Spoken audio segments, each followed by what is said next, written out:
Bonjour à tous et bienvenue dans cette vidéo. On va parler de ce qui vous effraie le plus. On va parler de vos peurs. Si j'ai décidé de réaliser cette vidéo ici sur un ponton, c'est parce que j'ai aidé un homme de 46 ans qui m'a demandé de rester anonyme. Il avait une peur bleue de l'eau parce qu'il ne savait tout simplement pas nager. Mais en réalité, il avait également une peur du regard des autres parce que apprendre à son âge n'était pas facile. La question que j'ai envie de vous poser aujourd'hui, c'est d'où viennent vos peurs? D'où viennent-elles d'après vous? Elles viennent uniquement de votre esprit.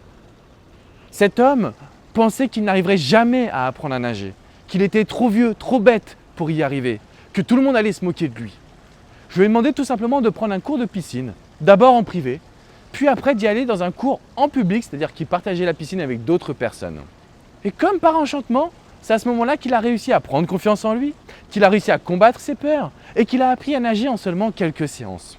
Et pourtant, pendant plus d'une demi-heure, il était capable de s'inventer, parce qu'en réalité, c'est des interprétations que vous allez réaliser, il était capable de s'inventer une fausse réalité, ce qu'on appelle également des fausses croyances. Les peurs sont liées uniquement à vos interprétations. Les peurs sont liées à ce que vous voyez dans votre esprit, mais qui n'existe pas. Quand vous avez des problèmes, sachez qu'il y aura toujours des solutions pour s'offrir à vous. Et c'est hyper important que vous arriviez à les adapter à votre situation justement. Quelle que soit la peur que vous avez, il y aura toujours une action à réaliser de votre côté. En réalité, ce que vous allez devoir mettre en place aujourd'hui comme action, c'est tout simplement de combattre votre envie de perfection. Tous les êtres humains, on a besoin de ça. On a envie d'être dans l'extrême. On a envie d'être parfait avant même de pouvoir se lancer. Cet homme-là voulait déjà apprendre à nager avant même d'être dans la piscine. Mais ce n'est pas possible. Vous devez combattre votre recherche de perfection. Vous devez prendre sur vous, contrôler vos émotions et vous dire que rien n'est parfait. Et que c'est justement en combattant vos peurs petit à petit, en évitant les fausses interprétations, en arrêtant de chercher la perfection et en vous disant qu'il ne peut rien vous arriver de grave. Que se passe-t-il si des gens se moquent de vous? Vous n'allez pas en mourir. Vous n'allez pas en ressentir quoi que ce soit que de l'envie de bien faire. Et en plus de cela, personne ne va se moquer de vous. C'est vraiment dans votre esprit. C'est vraiment une imagination que vous avez liée à la peur. Et on va le faire maintenant au travers d'un petit exercice qu'on appelle la visualisation. La visualisation, c'est simplement le fait de fermer les yeux. Et vous allez commencer à visualiser cet événement tel que vous le voudriez de manière la plus positive possible. Donc quand j'ai eu cet homme en coaching, je lui ai demandé premièrement de fermer les yeux.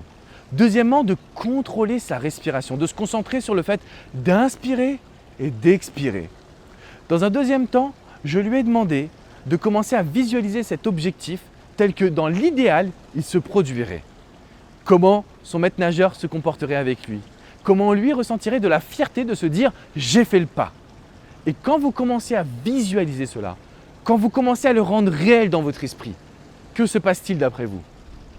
Les fausses interprétations s'envolent et laissent place à de la bonitude, laissent place à de la conviction. Et c'est comme cela que vous allez pouvoir combattre vos peurs. Si vous voulez aller encore plus loin, reprenez une feuille et un stylo. Notez immédiatement toutes vos peurs. Notez tout ce qui vous fait peur, tout ce qui vous tracasse, tout ce qui vous empêche d'être heureux ou heureuse dans votre quotidien. Notez ce papier et brûlez-le et regardez-le brûler. Cela va envoyer un signal fort à votre cerveau parce que ces peurs, on n'en veut plus. C'est fini. Alors pas de commentaires. Soit vous passez à l'action, soit vous visualisez positivement et vous lancez votre quotidien. À très bientôt les amis. Ciao.